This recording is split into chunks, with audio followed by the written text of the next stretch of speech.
नमस्कार, कसे आहात सगळे? काल ना इतका त्रास झाला होता ना, की बरं एवढं डॉक्टर करून इतका त्याचं ट्रीटमेंट करून पण त्याला काल उलट्या झाल्या, त्रास झाला. रात्री आम्ही सासूसुना 5 वाजेपर्यंत त्याच्यासाठी जागे होतो.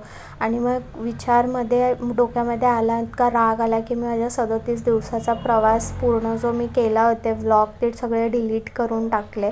कारण आई सांगतात, की नको स्क्रीनवर त्याला जास्त दाखवू, नजर लागून जाते, की कोणाच्या नजरा चांगल्या नसतात. ह्याच्यावर माझा विश्वास नाही आहे, पण मोठे सांगतात ते चांगल्यासाठीच सांगतात असं मला वाटतं.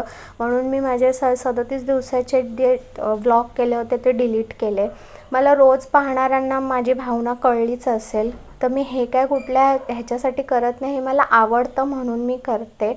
मला व्लॉग बनवायला आवडतात म्हणून मी बनवते. नव्याने सुरुवात करते आहे, तसंच प्रेम द्या, तसंच सपोर्ट करा असं मला वाटतं. आणि मुलांना आता जास्तीत जास्त कमी दाखवायचा प्रयत्न करेन. तर प्लीज मला समजून घ्या सगळ्यांनी आणि लाईक करा.